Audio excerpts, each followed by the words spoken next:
حضرت شیخ سعدی رحمۃ اللہ تعالی علیہ آپ مہمان نواز بڑے تھے. حضرت سعدی کچھ لوگ نا بڑے مہمان سارا دن یہی سوچتے رہتے ہیں کسی کو کھلانا کیسے. جی دنیا آوے کھا کھا جاوے تے راضی ہوے بلا. تو حضرت سعدی مہمان نواز بڑے تھے تو قرضہ چڑھ گیا. قرضہ صرف مہمانوں کو کھانا کھلانے کا ہی تھا. ایک دن سارے ہی قرض کھا کے بیٹھ کے کہنے لگا بابا پیسے دیں گے تو جائیں گے, پیسے رکھ. سب جھگڑا کر رہے. حضرت سعدی کہتے ہیں وہ مطالبہ کر رہے پیسے دو اور مجھے ٹینشن ہے, ان کو کھلایا پلایا کچھ نہیں. تھوڑی دیر گزری تو ایک بچہ آ گیا کچھ بیچتا. اس نے آ کے کہا نوجوان نے کہ جناب میں مجمع دیکھتے ہیں تو بعض لوگ بیچنے والے آ جاتے ہیں. اس نے وہ چیز بیچنے کے لیے سامنے کی تو کہنے لگا لینی ہے. تو حضرت فرمانے لگے میرے مہمانوں کو دے دو کھا لیں. انہوں نے دے دی. اب وہ کہنے لگا پیسے. تو حضرت بڑے پریشان ہوئے, کہنے لگے بیٹا آپ بھی بیٹھ جائیں, یہ بھی سارے پیسے لینے ہی آئے ہیں, ان کو ملیں گے آپ کو بھی مل جائیں گے. تو وہ نوجوان رو پڑا.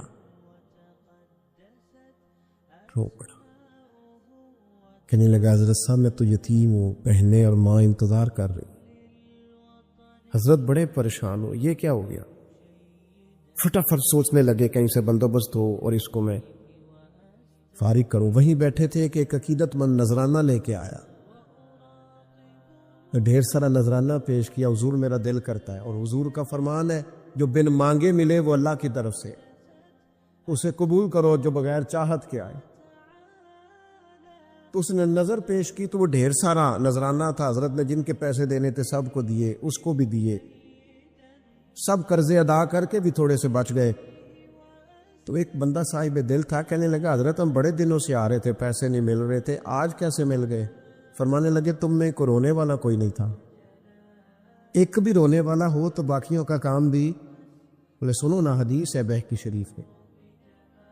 حضرت حیثم بن مالک رضی اللہ تعالیٰ عنہ فرماتے ہیں نبی پاک علیہ السلام خطبہ دے رہے تھے, تقریر فرما رہے تھے. حضور کی باتیں دلوں کے میل کچیل اتارتی چلی جا رہی. فرماتے ایک شخص نبی پاک علیہ السلام کے سامنے بیٹھ کر حضور کی گفتگو سن رہے تھے, وہ رو پڑے. ساری گفتگو چھوڑ کے نبی پاک صلی اللہ تعالیٰ علیہ وسلم کی توجہ اس شخص کی طرف ہو گئی. ہوا کیا ہے؟ وہ تقریر سنتے, بات سنتے بس رو پڑے. تو نبی پاک علیہ السلام فرمانے لگے آج اگر وہ سارے مومن بھی یہاں موجود ہوتے جن کے گناہ پہاڑوں کے برابر وزنی ہوتے تو اس ایک بندے کے رونے کی وجہ سے اللہ سب کی بخشش فرما دیتا. اور نبی پاک علیہ السلام فرمانے لگے یہ رویا ہے تو اس کے رونے پر فرشتے بھی روئے ہیں, اور فرشتے دعا کر رہے ہیں کہ اے اللہ یہ جو نہیں روتے نا ان کے حق میں ان کی سفارش قبول کر لے جو تیری بارگاہ میں روتے ہیں. جو تیرے حضور عرض گزار ہوتے ان کی سفارش قبول کر لے, ان کے حق میں قبول کر لے. اور بڑا رولیا ہے فیکٹری کے مالک کے سامنے, بڑا رولیا امیروں کے سامنے, مالداروں کے سامنے, تگڑے رشتہ داروں کو مائل کرنے کی بڑی جد و جہد کر لی. اس وقت سحری میں اٹھ کے رب کے حضور نہ روئیں. رو کے دیکھ لیا ساری دنیا کے سامنے, کچھ رب کے سامنے رو کے نہ دیکھ لیں. اب اسے کہے نا, اب حضور کی بارگاہ میں عرض کر کے نہ دیکھ لیں, اب اپنے اللہ کی جانب رجوع نہ کریں. دیکھو نا نبی پاک صلی اللہ تعالی علیہ وسلم نے ہمیں فرمایا تمہارے آنسو قدر والے ہیں, رب رسول کی بارگاہ میں بہانا, ان کو ضائع نہ کرنا. عزیز بھائیو یہ آنسو جو اللہ رسول کی بارگاہ کی طرف بہتے ہیں یہ اللہ کی رحمت کو متوجہ کرتے ہیں, یہ مالک کریم کے کرم کو مائل کرتے ہیں. ہمارا مسلح آباد ہونا چاہیے. وہ مجھے ایک دوست کہنے لگے صرف دعا کرنے سے کیا ہوتا ہے. میں نے کہا دعا کرنے سے پہاڑ ہل جاتے ہیں اپنی جگہ سے. میرے رسول پاک رات کو دعا کریں تو صبح فاروق اعظم جیسے لوگ آ جاتے ہیں دین اسلام.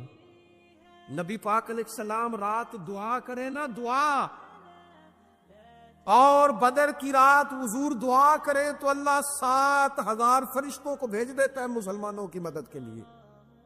صحابہ فرماتے ہیں میدان بدر میں ہم کسی کو قتل کرنا چاہتے تھے لیکن اس کی گردن پہلے سے کٹ کے گر جاتی تھی, فرشتے آئے ہوئے تھے. آج ہمارے ساتھ اللہ کی مدد ناراض ہو گئی ہے, ہم سے رب کی مدد ناراض ہے.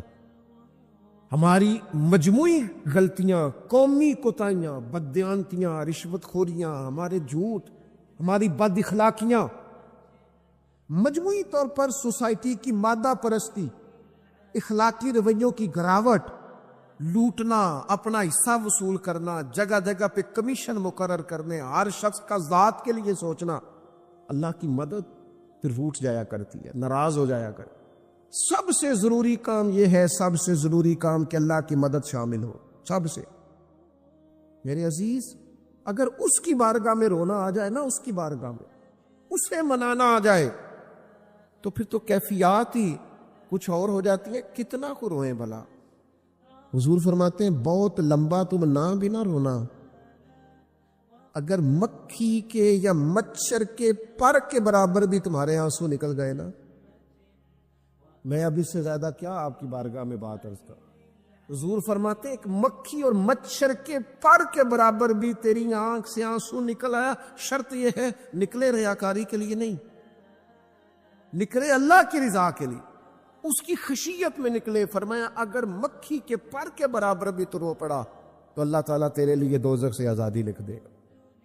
اور نبی پاک صلی اللہ تعالیٰ علیہ وسلم نے بیان فرمایا ہے، حضور فرماتے جو اللہ کے خوف سے رو پڑے نا، جس طرح بھینس، بکری، گائے کے تھنوں سے نکلا ہوا دودھ دوبارہ تھنوں میں نہیں نہ جاتا، اسی طرح جو رب کی یاد میں رو پڑے وہ دوزخ میں نہیں جاتا۔ یہ مثال دیکھیں کیسی دی حضور نے سمجھانے کی۔ اگر کبھی رونا آئے اس کے لیے تنہائی کا انتخاب کرے، مجمع میں نہیں۔ ایک بندے کو حضرت عمر نے مجمع میں روتا دیکھا تو فرمایا یہ کام تو اکیلے میں کرتا، تیرے لیے برکت والا ہوتا، تیرے آنسو نکلے، تیرے رخساروں پہ بہے۔ اور شیر خدا تو شیر ہے نا، حضرت مولا علی شیر خدا فرماتے ہیں اگر تیری آنکھوں سے کبھی آنسو نکلے نا اللہ کی یاد میں، حضور کی محبت میں، تو فرمایا ان آنسوؤں کو پوچھنا نا، ان کو چہرے سے صاف نہ کرنا، یہ تو آنسو اس قابل ہیں کہ تیرے رخساروں پہ رہیں، یہ تو روشنی ہے تیرے چہرے کی، ان کو پوچھنا نا۔ حضرت علی رضی اللہ تعالیٰ عنہ نصیحت کرتے انہیں رہنے دے، یہ آنسو بڑا قیمتی ہے، نکلا تیری آنکھ سے ہے پر کسی کا ہو کے نکلا، نکلا تیری آنکھ سے ہے پر کسی کے لیے نکلا، نکلا تیری آنکھ سے ہے پر اس نے تجھے بتایا ہے کہ تیرے وجود میں، تیری دھڑکنوں میں، تیرے جذبات میں کسی اور کا بھی حصہ ہے۔ یہ رب رسول کی رضا کے لیے چھلکا ہے۔ میں کہوں گا ماؤں سے پریشان ہے بیٹے، سحری میں دامن پھیلا دو رب کی بارگاہ۔ میں کہوں گا والد سے سفارشیں تم نے بڑی ڈھونڈ لی، جدوجہد بڑی کر لی، یاروں سے بڑا کہہ لیا کہ بیٹے کو باہر بھیجنا ہے، کوئی کاروبار ٹھیک کرنا ہے، اب کچھ دروازہ اللہ کی رحمت کا بھی تو کھٹکھٹاؤ نا۔ اور میرے نبی پاک علیہ السلام نے گارنٹی دی ہے، فرمایا ماں باپ اولاد کے لیے جو بھی مانگے اللہ اپنے فضل سے عطا فرماتا ہے۔ اللہ کی بارگاہ کی طرف رجوع کرے، زیادہ توجہ رب کی جانب، اتنا نہ دوڑے بندوں کے پیچھے، اتنا نہ منائیں بندوں کو، اللہ کی طرف توجہ، اپنے رب کی بارگاہ میں رونا، اللہ رسول کے حضور حاضر ہونا ہے۔ آپ دیکھیے زمانہ سو جاتا اور میرے رسول مصلی بچھا کے کھڑے ہو جاتے، او یار کھیتی باڑی کر کے نہیں، محنت مزدوری کر کے نہیں۔ جناب عائشہ کہتی ہیں میں یہ بھی دیکھتی کہ حضور ایک آیت شروع کرتے تو ساری رات اسی کو پڑھتے، اور میری نظر جاتی تو قدم مبارک پہ ورم آ جاتا۔ یار نماز پڑھ کے، اتنی مشقت کر کے، اتنی جد و جہد کر کے ورم آ گیا، یا رسول اللہ اتنی محنت کیوں کرتے ہو؟ فرمایا افلا اکون عبدا شکورا، کیا میں اپنے رب کا شکر گزار بندہ نہ بنوں؟ صحابہ کا ذوق عبادتوں کا، ریاضتوں کا، تلاوتوں کا، طبیعت ہے ان کی، وہ ایک دوسرے کو۔ حضرت مولا علی شیر خدا کرم اللہ تعالیٰ وجہہ الکریم کے زمانے میں روم کے بادشاہ نے کہا یار یہ مسلمانوں کا پتہ تو کرو، یہ آخر کیوں اتنے زیادہ مجاہد ہیں؟ اس زمانے میں جاسوس بھیجنے کا مزاج تھا، اب تو جاسوس پکڑا جاتا ہے، اب تو جاسوس، اور جاسوسی کا شوق ویسے آج بھی ہے۔ عرض کروں تھوڑی سی بات اس عنوان سے، پتہ ہے کیا ہمارا مسئلہ ہے؟ ہم جہاں جاتے ہیں نا وہاں تھوڑی خوشبو سونگنے کی کوشش کرتے ہیں، وہ کیا ہے تو یہ کیا ہے تو ادھر کیا ہے تو تھوڑا سا ادھر کیا ہے۔ میرے رسول پاک پڑھیے درود شریف، سارے پڑھیے ذرا زور سے، صلی اللہ تعالی نبی پاک علیہ السلام نے فرمایا جاسوسی نہ کرنا ورنہ تم بندوں کو خراب کر دو، اور فرمایا اس طرح نہ ہو کہ تم کسی کے اب کھول نہ نکلو تو تمہارے پہلے کھول جائیں۔ یہ جو ذوق ہے نا یہ ختم کریں، چھوڑیں، مطلب آپ کس چکر میں پڑے ہوئے ہیں، اتنی زیادہ توجہ کرنے کی کیا ضرورت، نے کام سے کام رکھیں، اس میں بندہ تھوڑا سا نا آسان رہتا ہے۔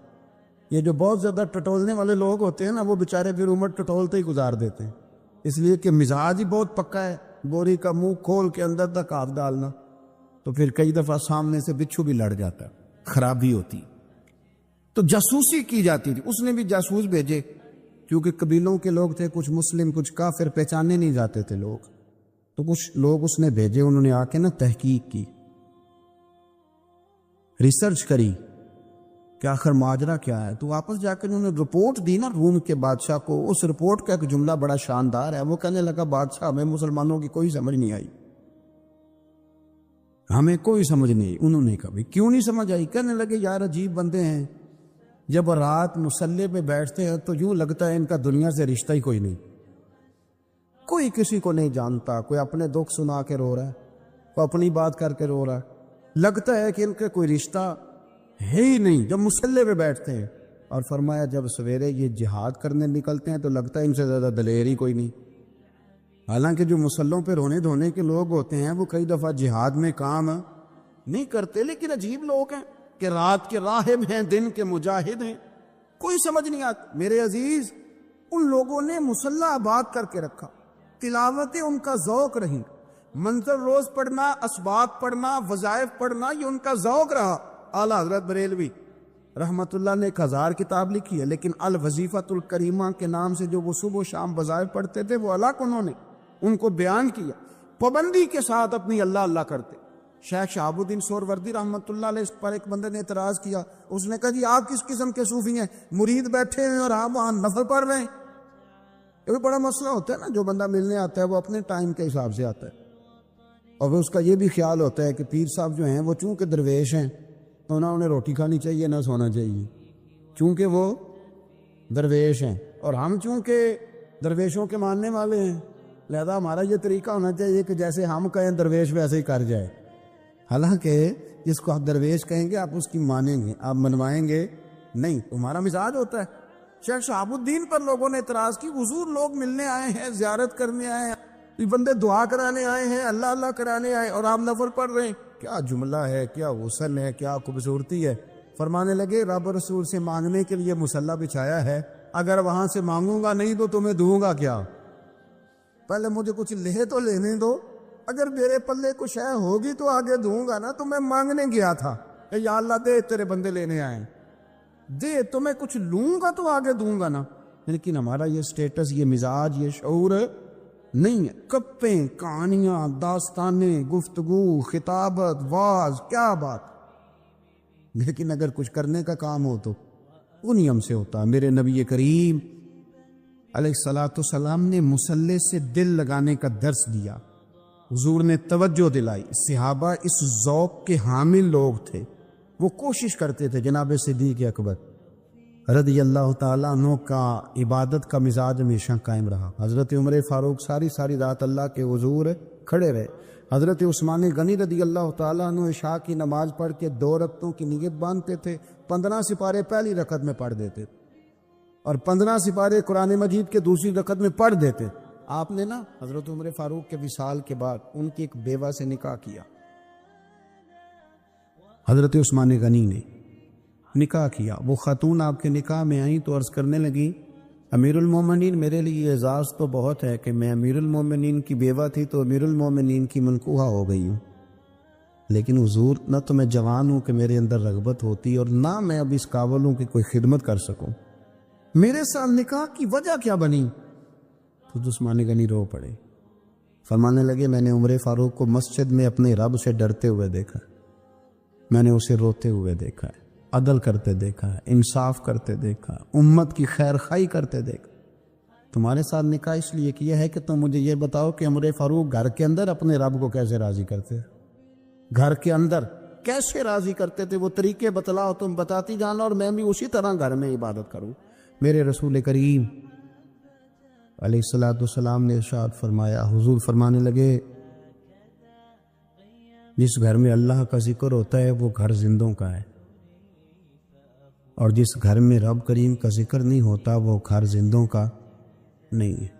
گھر نا ہم نا کتابوں میں پڑھتے ہیں کہ ایک بزرگ کہتے ہیں، حضرت فضیل بن ایاز کہتے ہیں کہ میں ایک گلی سے گزر رہا تھا تو گھر کے اندر کسی قاری صاحب نے قرآن کی آیت پڑھ دی، ولی من خاف مقام ربہ جنتان، میں تو میرے کانوں سے ٹکرائی تو اللہ نے میری کایا ہی پلٹ دی، میں توبہ کر گیا۔ اب گھر کے اندر سے آواز آئے تو صحیح نہ تلاوت کی، پر اندر سے آواز آتی نہیں ہے، ڈیک بجنے کی آواز آتی ہے، یا ٹی وی چلنے کی آواز آتی ہے، یا دھوم مچانے کی آواز آتی ہے۔ عبادت کا وہ جو خاص شوق تھا، وہ جو حسن تھا، وہ جو توانائی تھی، وہ جو بات تھی۔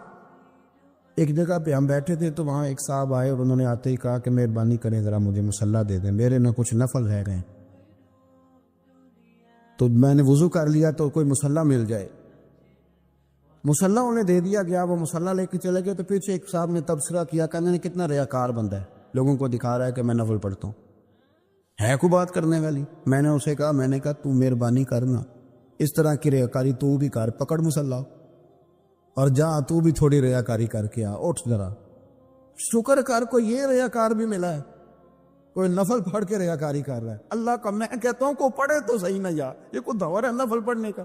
اس میں تو لوگوں کا مزاج ہی نہیں، طبیعت ہی نہیں۔ میں نے کہا چل مہربانی کر یہ لے مصلی اور تو بھی جا تھوڑی سی، یا کر یا ریاکاری کرو تو صحیح نا، مزاج ہی نہیں، ذوق۔ جمعے کی نماز پڑھ کے یوں دنیا بھاگتی ہے، او ہو پتہ نہیں کون سی پیچھے آگ تھی جو بجھائی جائے گی، اور آج تک لوگ مسئلہ پوچھ رہے ہیں کہ جمعے کی بعد والی سنتیں کتنی ہوتی ہیں۔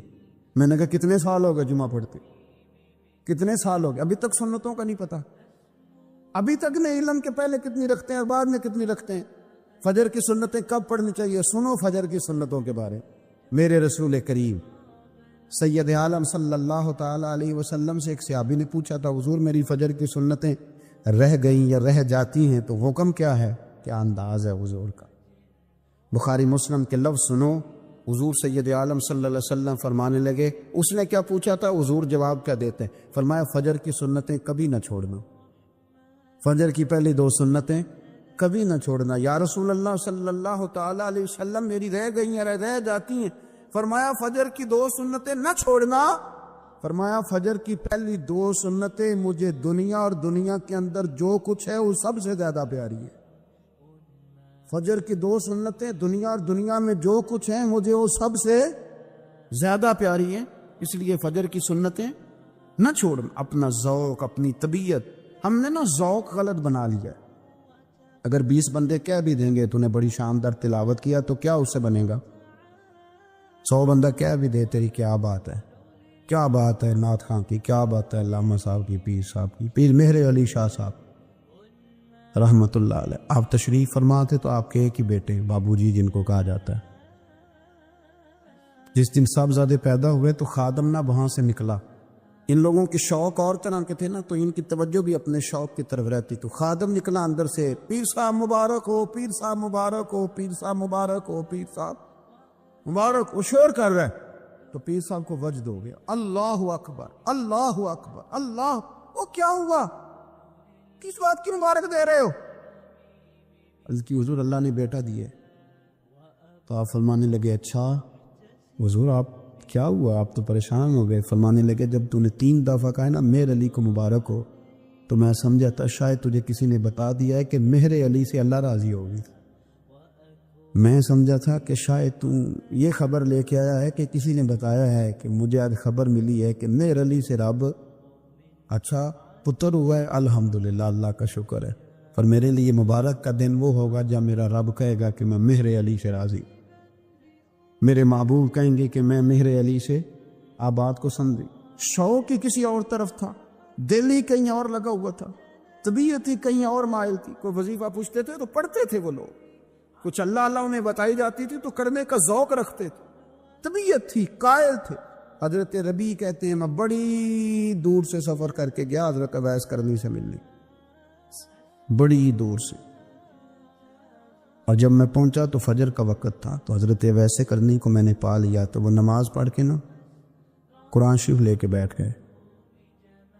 فرماتے ہیں اشراق چاشت کا وقت ہوا تو نفلوں کی نیت باندھ لی، محدث ابن الجوزی نے لکھا ہے، فرماتے ہیں پھر جب زوال کا وقت ہوا تو مسجد میں جھاڑو دینے لگ گئے، زور کی نماز پڑھ کے تو عصر کی تیاری تک وہ مسجد میں بیٹھے رہے، اور میرے نبی پاک علیہ السلام نے فرمایا جو نماز کے انتظار میں بیٹھا ہو وہ نماز ہی میں ہے، وہ نماز ہی میں ہے۔ فرمایا میری دنیا، میری امت کی جو رہبانیت ہے نا وہ اتنی ہے کہ نماز کا انتظار کرے، اذان کے بعد نماز کا یہ راہب ہیں، یہ اس وقت چھوڑ کے بیٹھے ہیں سارا کچھ۔ فرماتے ہیں عصر تک انہوں نے اللہ اللہ کی، پھر مغرب تک کی، عشاء کی نماز ہوئی تو نماز پڑھی تو وہ تھک گئے، اب مجھے وہ فارغ ہو مصلی چھوڑے تو میں ملاقات کروں نا۔ یہ آپ حیران نہ ہو کہ اتنی دیر بندہ کیسے اللہ اللہ کر، ہم نے کی نہیں نا اس لیے ہم پریشان ہیں۔ جو عادی ہوتے ہیں وہ کر بھی لیتے ہیں، وہ یہ کام، میری بات کی سمجھ آ رہی ہے؟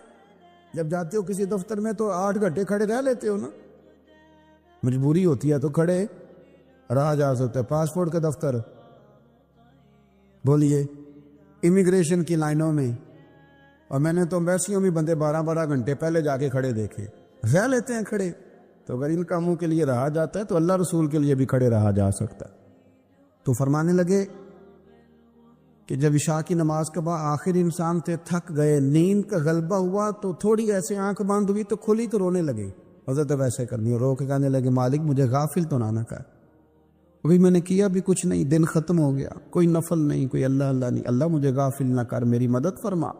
فرماتے ہیں جب وہ روئے تو میرے ساتھ جو شخص تھا میں نے کہا اٹھو چلیں، کہنے لگا حضور ملنا نہیں، فرمایا جو میں لینے آیا تھا وہ مجھے مل گیا، جو میں ان سے سیکھنے آیا تھا وہ مجھے نصیب ہو گیا، اب اور میں نے کیا لینا، ختم ہو گئی بات، اٹھو چلیں۔ اللہ کے بندوں نے حضرت ربیعہ بن کعب اسلمی رضی اللہ تعالیٰ عنہ فرماتے ہیں، کہتے ہیں جب بنو قریظہ اور بنو نذیر یہودیوں کے ساتھ حضور علیہ السلام نے جنگ کا اعلان فرمایا تو وہ دشمن ہو گئے، ہمیں خطرہ تھا کہ وہ رات کو کہیں محبوب کو تکلیف نہ دیں، تو کچھ لوگ نا تلواریں لے کے نبی پاک کے دروازے پہ پہرے داری کرتے تھے۔ گن مین رکھنا حرام نہیں، اگر کسی کو واقعی خطرہ ہو تو اس کے لیے سنت بھی ہے۔ حضرت علی المرتضیٰ تلوار لے کے حضور کے گھر کا پہرا دیتے تھے۔ حضرت ربیعہ بن کعب اسلمی رضی اللہ تعالیٰ عنہ فرماتے ہیں کہ رات میری ڈیوٹی تھی کہ میں حضور کے گھر کا پہرا دوں گا، تو فرماتے ہیں میں باہر سن رہا تھا، ساری رات ہی میرے نبی پاک نے اللہ کی تسبیح پڑھی، ساری رات، کبھی تسبیح، کبھی تحلیل، کبھی تحمید، کبھی تکبیر، ساری رات۔ فرماتے ہیں ساری رات حضور پڑھتے رہے اور ساری رات ہی میں سنتا رہا، مجھے اونگ آ گئی، میری آنکھ لگ گئی، حضور ابھی پڑھ رہے، میں تھک کے سو گیا، اور فرماتے ہیں جب میری آنکھ دوبارہ سے کھلی تو میرے کانوں میں پھر کوئی چیز گونجی تو میں نے کان لگایا تو میرے حبیب ابھی بھی اللہ کو یاد کر رہے۔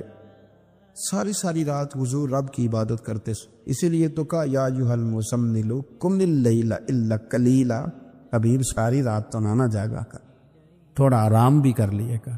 میرے بھائی اپنا مصلی، اپنی عبادات، اپنے وظائف، اللہ اللہ جو آپ نے کسی سے سیکھی ہے اس کو کبھی کمزور نہ ہونے دے۔ شجرہ شریف جو کسی بزرگ سے آپ لے لیتے ہیں تو کیا رسم ہے کوئی؟ اس پہ کچھ لکھا ہوتا ہے، وہ پڑھنے کے لیے دیا جاتا ہے، اس پہ لکھا ہوتا ہے کہ یہ اللہ اللہ آپ نے کرنی ہے۔ ساری زندگی کسی اسکول میں داخل ہو گئے اور وہاں جا کے آپ نصاب ہی نہ پڑھیں، کتاب ہی نہ کھولیں تو پاس ہو جائیں گے؟ وہ کہتے ہیں میں 20 سال جاتا رہا ملا کچھ نہیں، تو آپ نے لیا کیا ہے؟ ایک اتنی سی کتاب تھی، اس کو کھول کے آپ دیکھ نہیں سکے، اس کے وظائف تک تو رسائی نہ ہوئی، اس لیے کہ اللہ اللہ کرنا مشکل ہے اور تصویر کھنچانا یہ آسان کام ہے۔ تو جو آسان ہے اس طرف ہماری توجہ لگی رہتی ہے اور جو مشکل ہے اس طرف ہم ذوق پیدا نہیں کرتے۔ رسول پاک علیہ وسلم نے فرمایا بندہ اللہ کے سب سے قریب اس وقت ہوتا ہے جب وہ سجدے کی حالت میں ہوتا ہے۔ کس کے قریب ہوتا ہے؟ اللہ کے سب سے قریب ہوتا ہے، وہ بڑا نیڑے ہے رب کے، بڑا قریب ہے، اس لیے کہ وہ حالت ہے سجدہ میں، وہ جب سجدے کرتا ہے نا اس کی بارگاہ میں جب جھک جاتا ہے۔ آپ ذرا سجدے کی کیفیت دیکھیں نا، زبان بھی یہاں ہے، آنکھ بھی یہاں ہے، کان بھی، عقل بھی ساری، اس نے سارا کچھ رکھ دیا سجدے۔ آپ وہ کبھی پیچھے جائیں تو دیہاتوں میں کہا جاتا تھا ناک سے نکیریں نکالو، بہت بڑی سزا ہوتی تھی نا، ناک سے نکیریں نکالو، بڑی سزا ہوتی تھی۔ تو اس نے کہا مالک مجھے کسی نے کہا نہیں، پر دیکھنا میں نے رکھ دی ساری عقل سجدے میں، اور رکھ کے کہا کیا؟ سبحان ربی یل، اللہ میں پست ہوں تو اعلیٰ، اللہ تو میرا رب ہے اور تو سب سے اعلیٰ۔ اتنا، اور فرمایا جب یہ اس کیفیت میں ہوتا ہے تو پھر یہ اپنے رب کے قریب ہوتا ہے۔ کثرت عبادت، نوافل۔ ہمارے ہاں عمرے کی قرآن اندازی محفلوں پہ ہونے لگ گئی ہے، حالانکہ حدیث سے ثابت نہیں۔ میں دوستوں سے کہتا ہوں جائز ہے، کرنی چاہیے، عمرے کی قرآن اندازی جائز ہے، پر کسی حدیث میں نہیں آئی کہ قرآن اندازی کرو عمرہ کرو۔ حدیث میں قرآن اندازی یہ آئی ہے کہ نبی پاک علیہ السلام نے فرمایا تمہیں پتہ چل جائے نا پہلی صف کا ثواب کتنا ہے، تم قرآن اندازی کرو۔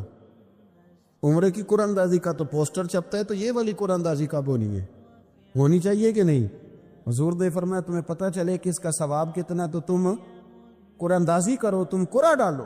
جب آپ نماز پڑھ رہے ہوتے ہیں، جب آپ کا مصلی آباد ہوتا ہے، صلاح الدین ایوبی